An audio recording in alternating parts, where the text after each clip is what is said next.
Allez, Jean-Marie, raconte-nous ton rôle de conseiller d'une collectivité territoriale. Alors, je vais peut-être me présenter très rapidement avant, pour savoir d'où je parle, et pour faire un lien avec ce qui a été présenté dans les dernières interventions. Je voulais dire que j'avais trempé en ce qui concerne Pornic, Nantes, Saint-Gilles, j'avais trempé dans l'étude de la phase 2 pour le volet socio-économique. Autrement, je suis un des fondateurs de Transmission, donc, qui est un bureau d'études qui accompagne les régions qui veulent se lancer dans l'ouverture à la concurrence. Et puis troisièmement, je suis le représentant de la FNOT au Conseil économique, social et environnemental. Alors contrairement à la plupart des interventions, ce que je vais vous présenter, ce n'a rien d'un travail académique sérieux qui s'appuie sur des archives. C'est beaucoup plus subjectif, puisqu'au fond, ce sont des souvenirs personnels. C'est plus un témoignage, donc. Le plan de la présentation. Donc, en introduction, je vais rappeler quel est le projet, mais surtout quelles sont les personnes, les acteurs. On va traiter un peu plus de manière approfondie deux points. C'est la prise en compte du fret sur Poitiers-La Rochelle, hein, qui, d'après moi, n'avait pas été suffisamment pris en compte dans l'étude de la SNCF. Et puis le deuxième point, c'est l'examen critique du devis, pour voir si on n'a pas mis dans le devis des choses qui n'ont pas lieu d'y être. Et puis la conclusion, ça sera la même que la plupart du temps, c'est-à-dire qu'il faut que tous les acteurs, quel que soit leur bord politique, s'entendent. C'est un petit peu le fil conducteur de nos journées, mais ça s'applique parfaitement au cas de Poitiers-La Rochelle. Alors, il faut bien se situer en 1987, et non pas avec toutes nos connaissances d'aujourd'hui. Donc, il s'agit d'électrifier entre Saint-Benoît et La Rochelle 141 km, sans changer grand-chose, c'est-à-dire on laisse la section qui est à voie unique entre Lusignan et Saint-Maxent, 27 km. On ajoute quand même une caténaire simplifiée pour raccorder le port de la Palisse à La Rochelle, donc 7 km. Alors du point de vue des voyageurs, l'arrivée du TGV à La Rochelle, ce qui a été le cas en 93, mais on ne le savait pas, ça permettait vraiment de réduire très sensiblement le temps de parcours depuis Montparnasse, par exemple. On passait de 2h49, on atteignait 2h49, donc, alors qu'avant, il fallait 3h49. Donc 1 heure de gain de temps pour les voyageurs. Alors, quels étaient mes interlocuteurs? François Blaiseau, Michel Crépeau et Philippe Essig. Alors François Blaiseau, enfin il y en avait d'autres, mais je me limite à ces trois-là. Hein. Il était actuellement, enfin quand je dis actuellement, je me situe en 1987, hein, président du Conseil général de Charente-Maritime, et il défendait vraiment l'activité touristique de son département, et il n'envisageait pas que le TGV n'aille pas jusqu'à La Rochelle. J'ai deux citations de lui. L'arrivée du TGV à Poitiers, sous-entendu sans prolongement jusqu'à La Rochelle, et le développement des fréquences entre cette ville et Paris vont certes raccourcir le temps de transport et faciliter les relations Paris-La Rochelle, mais la section Poitiers-La Rochelle n'en apparaîtra par contraste que plus démodée et plus archaïque. En changeant de train, donc à Poitiers, on changera d'époque. Et il abordait aussi le fret. Il remarquait que La Rochelle et La Palisse étaient le seul des 15 premiers ports français à ne pas être desservis par une voie électrifiée, et donc à ne pas pouvoir avoir recours à des convois de 1800 tonnes tractés par une seule locomotive, ce qui est source de productivité et donc d'abaissement des coûts de transport de marchandises. Donc ça, c'était François Blaiseau. Mais mon donneur d'ordre, en fait, c'était Michel Crépeau, maire de La Rochelle, président du CIVOM, Michel Crépeau était connu puisqu'il avait été ministre de l'Environnement de 1981 à 1986. Donc je suis dans son bureau le 22 juin 1987 et il me fait part de ses interrogations. Le coût d'investissement n'intègre-t-il pas des dépenses qui sont peut-être souhaitables, mais ne sont pas indispensables pour l'électrification de la voie? Quant aux prévisions de trafic de marchandises, ne pêchent-elles pas par modestie ou par timidité, ignorant la montée en puissance du port de la Palisse? Voilà, c'était donc ces deux questions. Mais très diplomate, il ajoute qu'il ne s'agit pas, quand il m'a commandé ce rapport, de contrer la SNCF, mais d'alimenter une discussion qu'il voulait constructive pour convaincre de l'intérêt de désenclaver la façade atlantique. Je cite. Alors, je vous ai parlé de François Blaiseau et Michel Crépeau. Comme vous savez, ils n'étaient pas du même bord politique. L'un était émergé, l'autre CDS, c'est-à-dire centre-gauche et centre-droit. C'est pas que la différence était majeure, mais c'est qu'ils se sont retrouvés personnellement opposés lors de l'élection législative de 1973, dans la première circonscription de Charente-Maritime. Ceci dit, sur le dossier qui nous intéresse, et on a déjà la conclusion là, ils font vraiment front commun. Ils sont tous deux d'accord et acceptent même tous les deux de participer au financement de cette électrification. Restait évidemment à déterminer le montant de cette participation. Le troisième acteur, c'est Philippe Essig, président de la SNCF. Il se trouvait que je le connaissais personnellement dans un tout autre cadre. Et donc, je pense qu'il m'a vraiment parlé franchement. Il m'a clairement dit que la SNCF préférerait investir dans d'autres projets, plus rentables pour elle, que l'électrification de Poitiers-La Rochelle. Puis à la fin de l'entretien, il ajoute quand même, mais si les collectivités participaient significativement au financement du projet, voilà, donc c'était pas fermé. Alors ce que j'étais un petit peu déçu, c'est de ne pas obtenir les modèles de calcul de la rentabilité économique, de la confrontation des coûts et des recettes, parce que ça m'aurait permis, moi, de faire des tests. Si on ajoute ça, quels sont les avantages supplémentaires, les coûts supplémentaires, mais ça n'a pas été possible. Et c'est un petit peu ce manque de transparence, enfin c'est normal que la SNCF garde ses outils de négociation, mais c'est ce manque de transparence que François Blaiseau dit, un peu plus de transparence ne nuirait pas à l'émergence d'un accord. Alors, j'en viens au contenu précis de ma mission, donc, qui date du 22 juin 87, celle de la prise en compte du fret. En effet, la SNCF compte bien sur une augmentation du trafic voyageurs, mais prévoyait une stagnation du trafic marchandises. Donc, pour Michel Crépeau, c'était là la question la plus importante qu'il voulait déblayer, faire la lumière. La deuxième question, c'était celle du montant de l'investissement. Que recouvre le débit de la SNCF? Tout est-il bien imputable à l'électrification? Les prix unitaires ne sont-ils pas exagérés?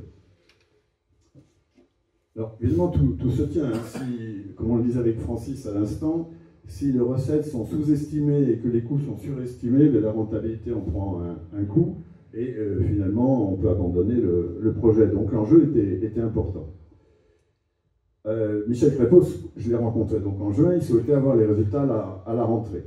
Donc sans perdre de temps, j'ai contacté une multitude d'entreprises pour faire une véritable étude de marché. Pas simplement extrapoler le passé, mais produit par produit pendant tout l'été. Alors oui, ça je vous l'ai dit, mais les deux questions qui étaient posées. Voilà. Alors dans le passé, voilà le trafic du port de la Palisse pendant les 20 dernières années avant mon intervention. En 87, il y avait 5,4 millions de tonnes qui transitaient au port. 10 ans plus tôt, on était à 3,5. Et si on regarde sur 20 ans, le trafic avait doublé. Un taux de croissance moyen de 3,6% par an. Mais donc, comme je le disais tout à l'heure, on ne pouvait pas simplement extrapoler cette tendance de 3,6% par an. Il peut y avoir des retournements. Donc vraiment, j'ai fait une étude de marché produit par produit en rencontrant les entreprises, le groupe Sika Atlantique pour les céréales, l'ASGMT pour les engrais, Gel au large pour la viande congelée, Delmas pour le bois, Cogema, Tradima, Rhône-Poulain, Xieusag, CABD, Cofran, Ouest Atlantique et puis les organismes officiels comme la CCI. Alors, en ce qui concerne les sorties, oui, donc il faut se resituer en 1987, gros trafic de céréales, puisque la production française augmente toujours, mais la consommation n'augmente pas, donc il y a un surplus de plus en plus important. Les capacités de stockage des grandes entreprises que j'ai citées augmentent, je ne vous donne pas le détail. Mais évidemment, quand on fait des prévisions, on ne savait pas ce qui se passerait. On ne savait pas, par exemple, que des exportations de céréales qui sont liées aux bassines qui ont été mis, qui sont creusées dans le Poitou aujourd'hui et qui sont destinées à l'exportation de céréales. Donc ça, on ne le savait pas. Hein. Donc c'est comme toutes les prévisions, on fait avec les éléments dont on disposait à l'époque. Merci. Alors le bois, la Palisse, c'est le premier port français pour les bois tropicaux, hein, mais s'ajoutent à ces bois tropicaux des bois d'Amérique du Nord où il y a beaucoup de fluctuations d'une année sur l'autre en fonction du cours du dollar. Et donc c'est une moyenne qu'il faut prendre quand on veut donner des chiffres. C'est pour ça que vous voyez, j'ai mis une moyenne 1979-1987 pour éliminer un peu les fluctuations.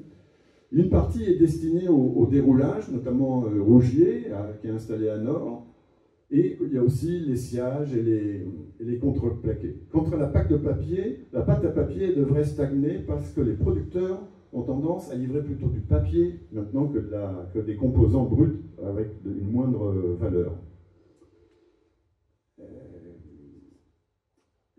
Le papier, on prévoit une augmentation des tonnages car la forêt française ne semble pas pouvoir faire face à la demande de papier et de carton. Les engrais, c'est un poste important, et phosphate, acide phosphorique, soude et potasse, parce que le port de La Rochelle est justement très bien placé pour recevoir les grands bateaux avec donc des taux de fret plus intéressants. Et le dernier poste, c'est les produits pétroliers. Vous voyez, en volume, c'est le principal, 1,7 million de tonnes. C'est à la fois des produits raffinés qui viennent de Donge et aussi des produits qui viennent du RSS, qui sont destinés au Poitou-Charentes et à la Vendée. Je récapitule. En sortie, vous voyez, on a à l'horizon de 2005 3 millions de tonnes, donc principalement des graines et des farines. En entrée, plutôt 4 millions de tonnes, poste numéro 1 des produits pétroliers. Donc si on fait le total, on est à 7,5 millions de tonnes. 7,5 millions de tonnes, ça correspond à un taux de croissance moyen annuel de 2,5% par an, donc inférieur à ce qu'on a connu dans le passé, mais ça s'applique à des volumes beaucoup plus grands, et en tous les cas très supérieur à l'hypothèse qu'avait pris la SNCF. Une fois qu'on est au port de la Palisse, ce n'est pas pour autant que ça va être du trafic qui va utiliser la voie à électrifier entre Poitiers et La Rochelle. Donc, il y a une répartition de ce qui sort, par exemple, du port de la Palisse. Il faut enlever le trafic routier pour obtenir le trafic ferroviaire. Dans le trafic ferroviaire, il y a plusieurs itinéraires. Nous, on retient que Poitiers-La Rochelle. Mais ce qui va emprunter Poitiers-La Rochelle, il y a aussi des petits flux, par exemple, destinés à la ville de Niort, à la consommation de la ville de La Rochelle. Vous voyez, donc il y a toute une série d'étapes à suivre. on peut compter sur une augmentation de la part de marché du rail, parce que le trafic du rail est concentré sur les produits comme les céréales et les produits pétroliers, qui sont vraiment en augmentation, et avec des distances moyennes de parcours qui augmentent, un nombre d'embranchés qui augmente. Pour certains produits comme les céréales, c'est très difficile à prévoir la répartition modale, parce que les flottes des coopératives ont déjà leur propre flotte de camions. Et très schématiquement, ce n'est que le surplus, les années de très forte production, qui remettent le supplément au rail. Donc vous voyez, le rail, lui, peut avoir des fluctuations très, très, très fortes. Donc très difficile de faire des prévisions. Mais ça joue quand même favorablement pour le rail, puisque les flux sont de plus en plus concentrés dans l'espace et dans le temps. C'est-à-dire les récoltes sont de plus en plus courtes. La SICA, par exemple, pour prendre un exemple, est déjà embranchée, mais elle va améliorer ses installations pour traiter aisément 6 trains par jour. Donc après, il a fallu affecter selon les itinéraires ferroviaires, en s'appuyant sur l'existant, notamment la base Citram sur les flux de marchandises, et puis aussi sur le fait que l'électrification allait réduire les coûts relatifs d'acheminement de certains départements qui vont tomber dans la zone d'attraction de Poitiers-La Rochelle, notamment par exemple l'Isère, qui n'est pourtant pas tout près. Mais pour ne pas être trop optimiste, on a écarté ce qui était prévu, un projet à l'époque d'une grande plateforme qui aurait pu s'installer à Châteauroux ou à Argenton-sur-Creuse, et puis aussi une plateforme prévue à La Palisse ou envisagée d'éclatement des exportations espagnoles vers la CE, comme on disait à l'époque. Le trafic tout flux sur Poitiers-La Rochelle, on arrive donc à 1,6 million 1,6 million tonnes, dont 72% liés au port de La Palisse. D'où l'intérêt d'avoir fait cette étude de marché du port de La Palisse. Donc on passe maintenant au deuxième point de la démonstration. On s'est appuyé sur le devis présenté par la SNCF. Il y en a eu plusieurs successivement depuis longtemps. Donc celui-là, c'est le plus récent à l'époque. Et on voulait savoir qu'est-ce qui avait un lien logique avec l'électrification. Alors, le poste de mise en câble et l'électrification, c'est évident, il n'y a pas à tortiller. Je ne parle pas des tout petits postes, on ne va pas s'y attarder. Mais il y a deux choses qui n'apparaissent pas indispensables à l'électrification. Ça ne veut pas dire que ce n'est pas intéressant de les faire. Hein. C'est le BAPR qui n'est pas indispensable pour électrifier et pour la circulation des TGV, et la fusion des postes de Niort et de La Rochelle. Ceci dit, si on ne fait pas cette fusion, il faudra quand même prévoir des dépenses pour adapter les circuits de voie, mais hein, c'est un budget beaucoup plus modeste de 10 à 15 millions d'euros.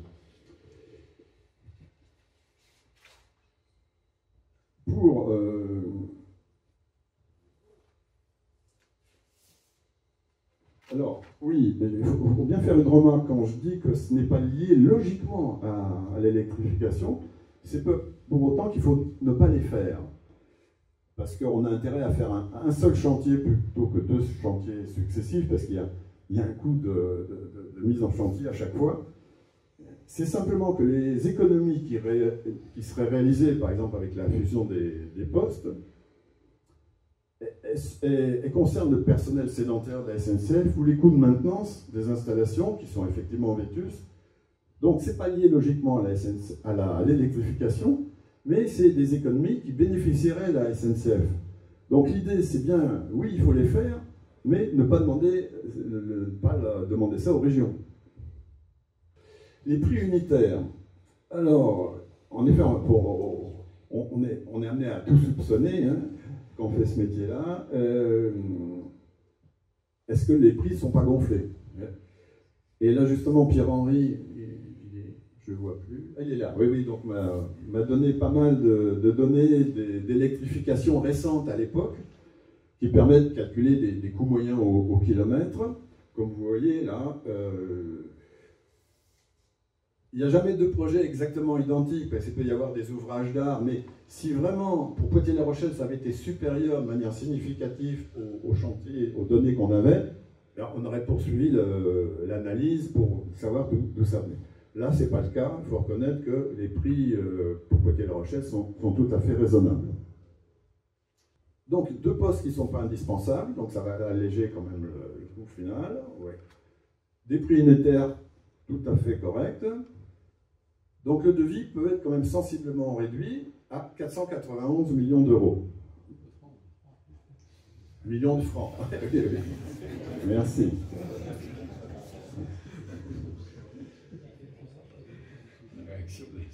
Oui, oui, oui, c'est bien parce que tout le monde suit, c'est bien. En français, oui. Alors, certes, les avantages seraient réduits aussi si on ne fait pas ces investissements, mais je n'ai pas les outils pour calculer l'impact sur la rentabilité financière.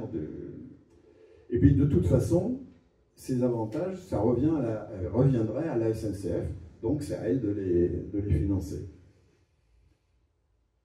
En conclusion, alors, je vais être plus court que mes prédécesseurs. Donc, vous pourriez expliquer les deux aménagements, là j'ai pas bien compris, les postes et puis le DRAP. Oui, oui, oui, bien sûr. Alors on revient au bloc manuel. Actuellement c'est un bloc manuel qui permet donc l'électrification 25 000 volts et la circulation des TGV. Et du cantonnement téléphonique de Niort-La Rochelle. Ah oui. Alors, mais sur double voie. Là, c'est vieillot. Voilà. Donc, tu m'as devancé. Je disais donc, ni le bloc manuel, ni le cantonnement téléphonique n'interdisent l'électrification 25 000 et la circulation des rames, car il n'y a pas de circuit de voie avec ces systèmes de signalisation.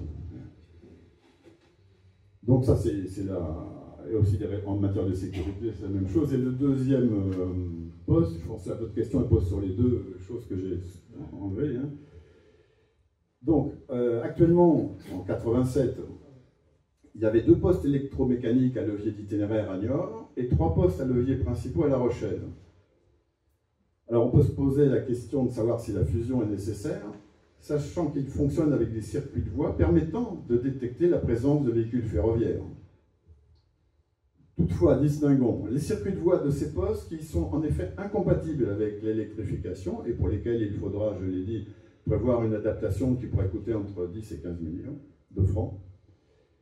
Et le deuxième point, les parties mécaniques des postes qui n'ont besoin de nulle modification de par l'électrification. Certes, ces équipements sont vétustes et leur coût de maintenance élevé, mais la nécessité d'une modernisation peut s'imposer en l'absence d'électrification. Donc, c'est 2 projets différents. Je reprends, et donc en fait j'arrive à la conclusion, que la rentabilité, donc le fret avait été sous-estimé, et donc ce qui baisse la rentabilité, le devis a été surestimé, donc la rentabilité a été sous-estimée. Alors ça, c'est la rentabilité financière qui est calculée. Mais on peut aussi imaginer une rentabilité socio-économique en tenant compte de toutes les retombées du projet, notamment sur l'activité touristique, sur la réduction des accidents de la circulation, sur la pollution atmosphérique, moins de dépendance au pétrole, et ainsi de suite. Il n'en est pas question du tout ici. Voilà, finalement... Alors moi, je n'ai pas participé aux négociations, c'est notamment plutôt M. Blaiseau qui a suivi ça avec la SNCF. Voilà la répartition qui a été adoptée. Vous voyez la part très importante des collectivités locales pour la participation financière, donc de 238 millions de francs sur un total, j'ai appelé tout à l'heure, de 491. Et donc, en plus de toutes les collectivités, principalement la région et les 2 départements immédiatement concernés, il y a une surtaxe qui a été prévue. C'est cette surtaxe qui était déjà dans le projet de Tarentaise. Voilà, merci Pierre-Henri. Voilà. Donc, qui est reprise ici à hauteur de 20%. Donc, la conclusion, on l'a dit, il faut vraiment que, quel que soit le bord politique, les acteurs fassent front commun, ce qui était le cas ici. Et donc, je vous remercie pour votre attention, de m'avoir écouté dans mes souvenirs.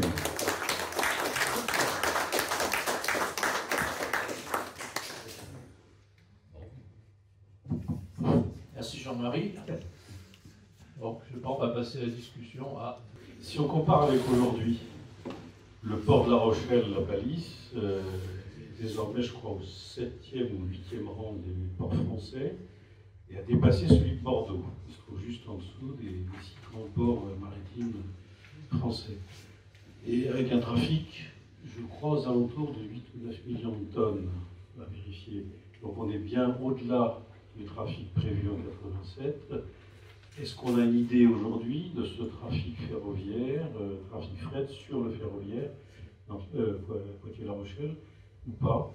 Ça, c'est une question qui me paraît essentielle. En ce qui concerne l'augmentation du trafic, en comparant nos prévisions, si je peux dire, à la situation d'aujourd'hui, on est... alors, prévision, elle concernait 2005. Aujourd'hui, on est 20 ans plus tard. Hein. Mais par exemple, pour les céréales, on a 4 millions de tonnes de céréales, alors qu'on était à 2,5 en 2005, en prévision de 2005. Et je dirais actuellement, il y a à peu près chaque jour 10 trains qui rentrent dans le port et 10 trains qui sortent. Alors, c'est pas les mêmes parce qu'il y en a qui repartent à vide, hein, mais voilà. Oui. Il me semble même qu'il y a un opérateur fret de proximité qui s'est localisé sur La Rochelle pour justement faire les trafics de et vers le port. C'est l'un des rares exemples où le trafic fret a tenu le coup. Parce que là, on était sur 1,5 pour 7,5 dans les prévisions, donc 20% à peu près. Alors c'est sur la voie Poitiers-La Rochelle ou... Non, dans ce que vous avez montré, là, dans vos chiffres, c'était 1,5 million de tonnes prévues pour le fret en 2005, ferroviaire, et... Ah, ferroviaire, d'accord. Et un trafic du port de 7,2 millions, je crois. Donc on était un peu plus de 20%. Alors pour les flux qui étaient prévus sur Poitiers-La Rochelle, c'était effectivement 1,6 million de tonnes.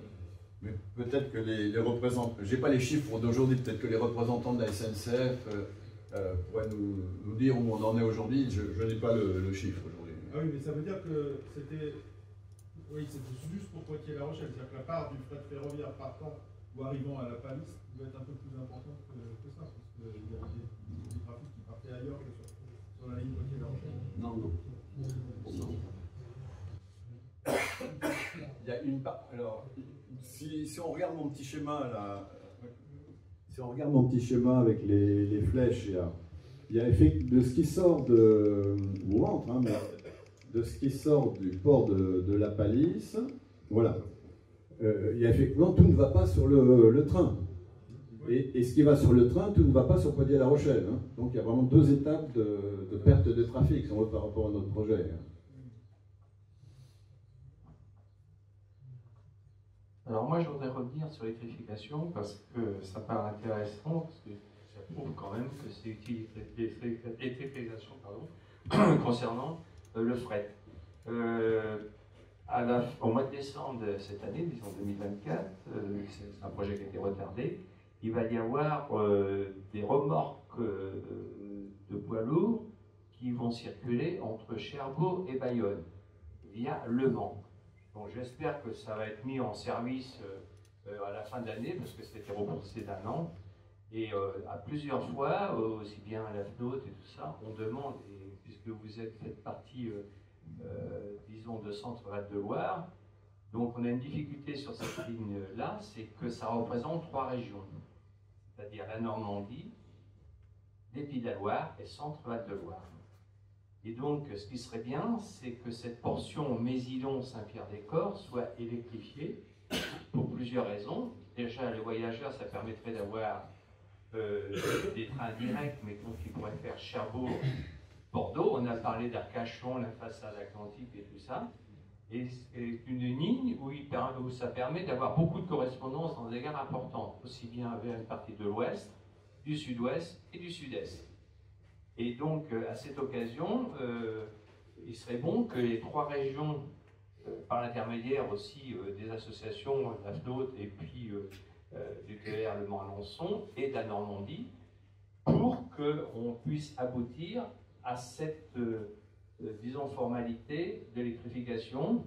Et d'autant plus que je pense que ce que l'on va connaître en fin d'année, et j'espère que ça sera mis en service avec les camions, et ça pourrait aussi augmenter le trafic des camions en évitant qu'ils empruntent la route.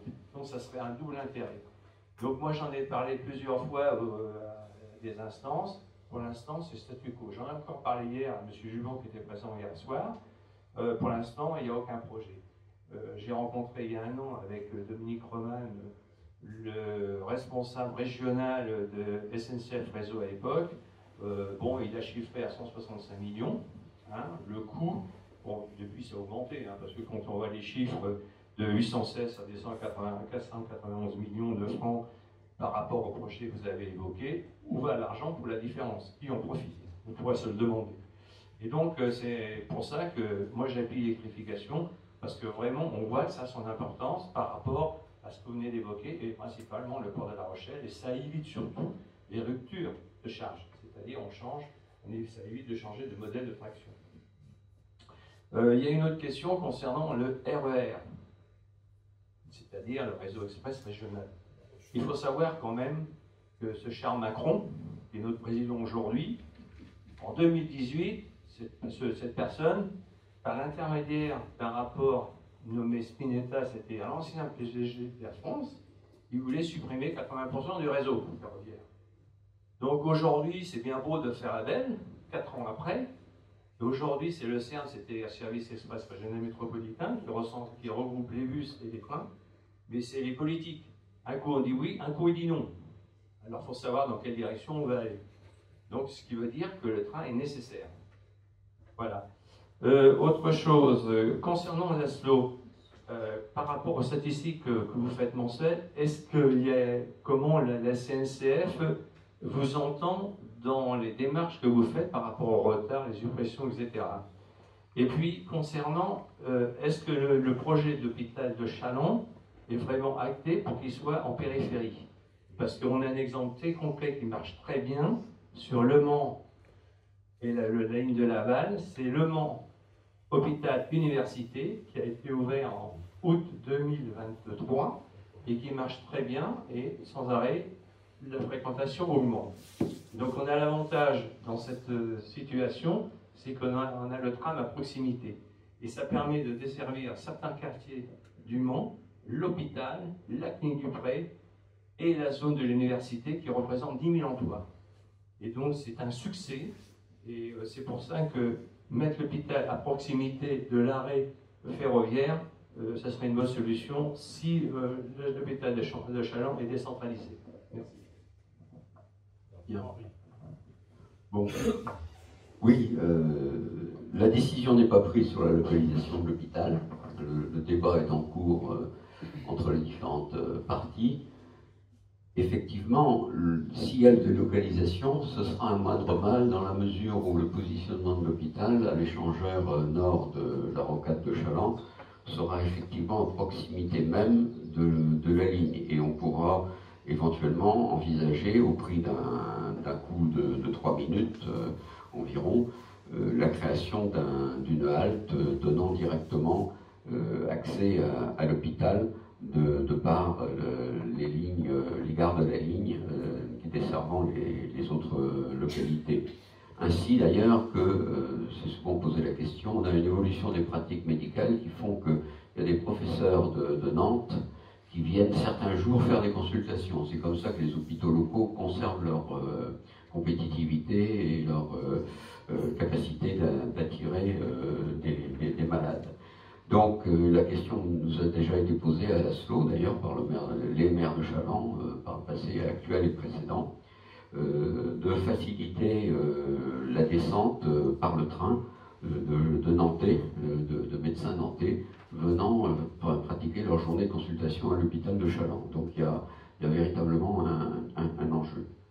Alors sur la première question, l'accueil par la SNCF des statistiques sur les dysfonctionnements que l'on observe régulièrement, et notamment ceux qui sont de leur responsabilité. Je ne parle pas des facteurs externes, hein, les sangliers, ce qu'on appelle les accidents de personnes, les suicides, hein, ou les personnes, les bipèdes errant sur la voie.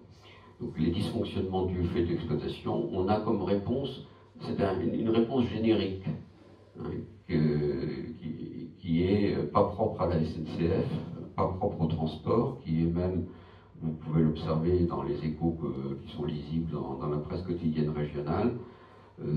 Télécom, Orange utilise le même discours. C'est un discours générique de déresponsabilisation qui se résume par la phrase suivante, qui est très rassurante. Croyez bien que nous sommes tout à fait conscients des problèmes que vous rencontrez ou qui sont rencontrés, et que nous faisons tout pour y remédier le plus rapidement possible.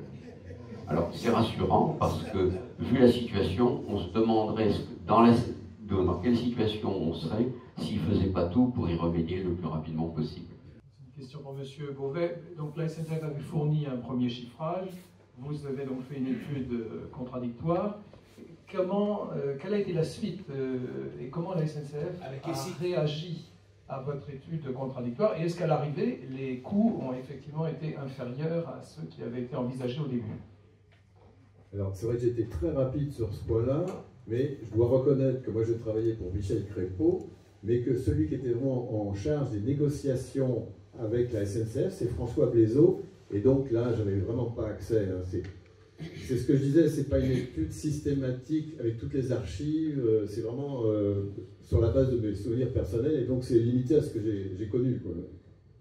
Donc on ne sait pas qui a financé la fusion de Poste ou le BAPR? Non. Moi je ne sais pas. Ça a été fait. Non, donc quelques éléments. Ça s'est produit par la suite, et j'ai le souvenir, mais très vague, que c'est une opération qui a été décalée effectivement dans le temps, et je pense qu'il y a eu des participations régionales à ce moment-là dans la modernisation ultérieure des infrastructures ferroviaires, des équipements de signalisation et de fusion de poste de Niort et de La Rochelle, donc avec des clés de répartition financière différentes et des montants qui étaient éventuellement différents. Ça s'est étalé dans le temps. Également, il y a eu des opérations pour élever la vitesse. Ça a été lié à une opération pour élever la vitesse, parce que l'électrification s'est faite à vitesse constante, hein, c'est-à-dire 120 à 140 km/h à peu près. Et après, comment dirais-je, il y a eu une opération pour élever la vitesse, pour passer largement, pour réduire le temps de trajet TGV Paris-La Rochelle. Et la région a été tout à fait volontaire pour ça, et j'ajouterais au détriment de Nantes-Bordeaux, de la transversale Nantes-Bordeaux. Ce qui fait qu'on s'est réveillé après sur la transversale Nantes-Bordeaux, alors que la situation s'était dégradée.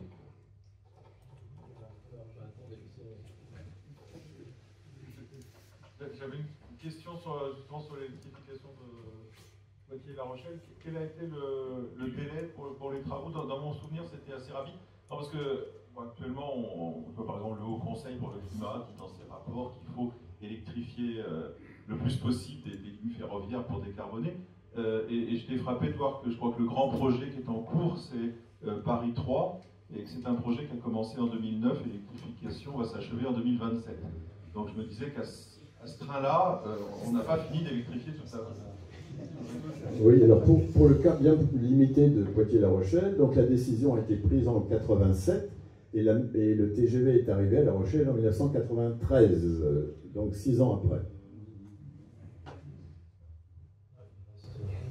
Allez, une dernière question. Ah pardon, Des réponses? oui.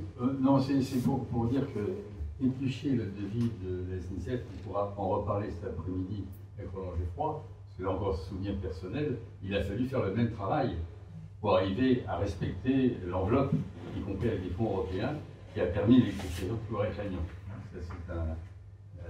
Donc on l'a fait, moi, très modestement, j'ai trempé là-dedans. Et par ailleurs, je voulais simplement rappeler que, à mon avis, c'est à cette époque que les premières réflexions sont apparues pour l'hybridation d'ailleurs de TGV, ou avoir un TGV qui soit capable de rouler à la fois en traction électrique et à la fois en traction autonome. C'est des réflexions qui, si mes souvenirs sont bons, ont été menées par Michel Valrave à l'époque. Voilà. Mais j'en dis pas plus.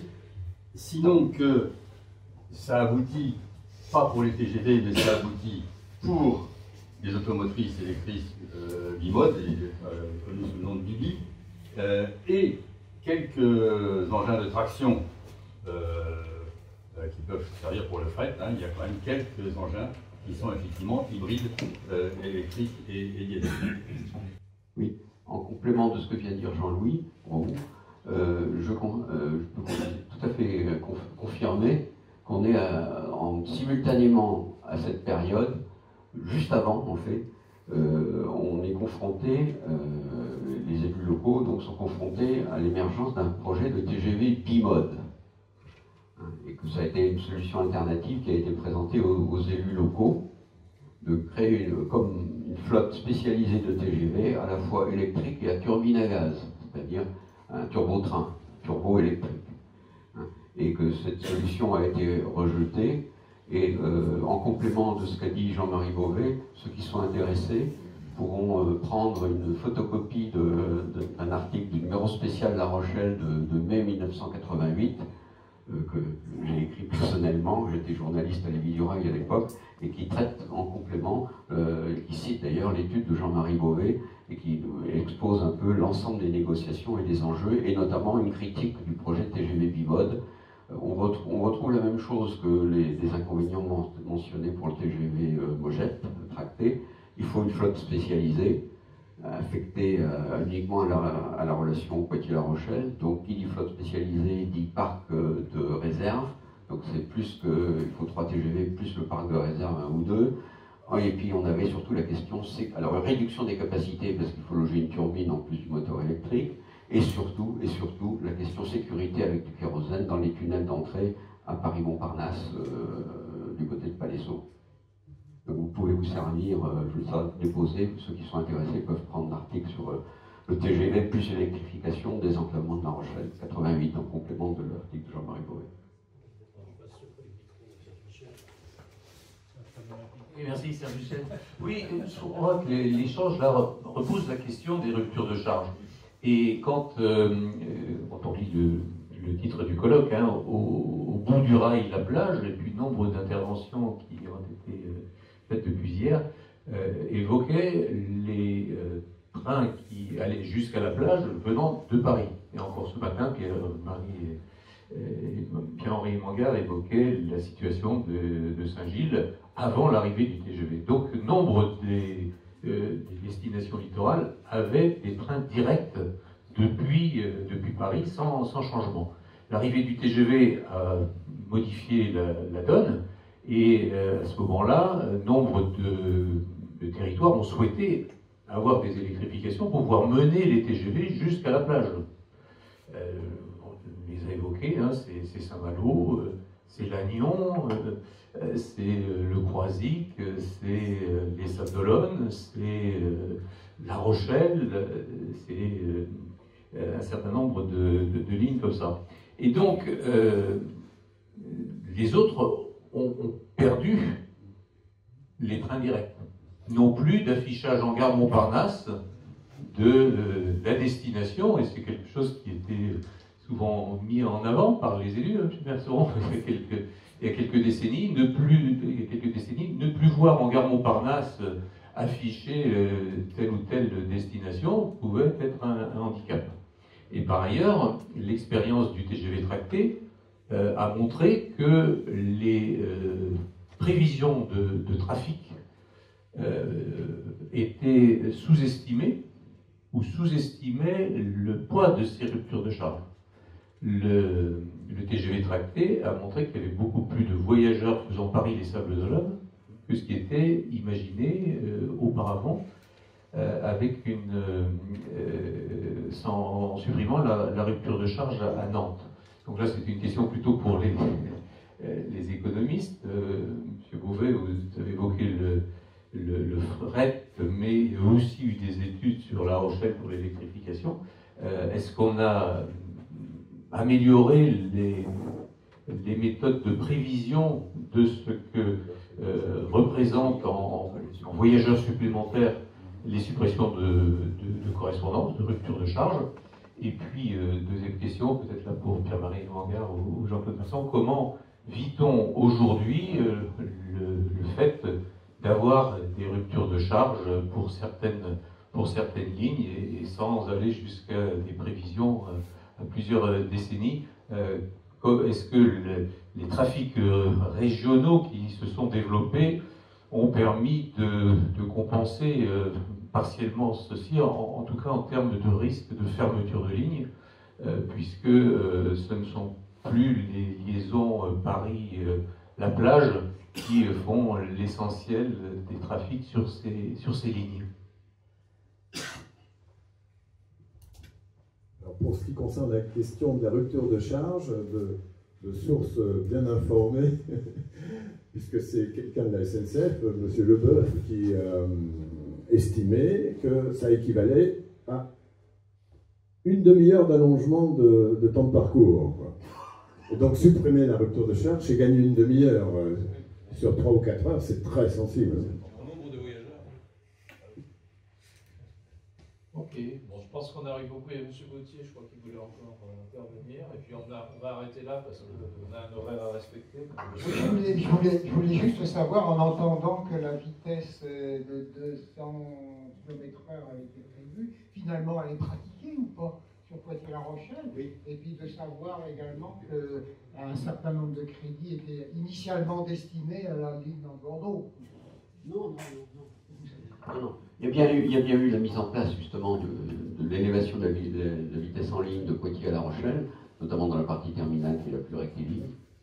Par contre, ce n'était pas des crédits qui étaient prévus sur Nantes-Bordeaux, c'est la priorité de la région qui a été justement d'élever la vitesse en ligne de Poitiers à La Rochelle pour réduire le temps de trajet Paris-La Rochelle, avec un plan de modernisation en même temps comme on passait à 200-220, il fallait donc toutes les modifications du système de signalisation et de sécurité.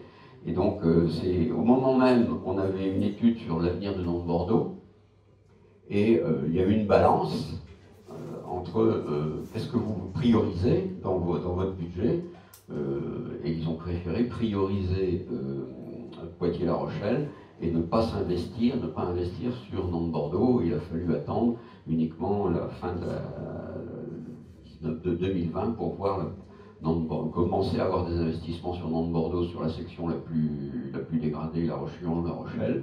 Mais en même temps, au moment où on modernisait La Roche-sur-Yon-La Rochelle, c'est la section qui était moins dégradée qui s'est mise à flancher de Saintes à Bordeaux. Bien, mais écoutez, on vous remercie tous de votre dynamisme dans ce débat. Donc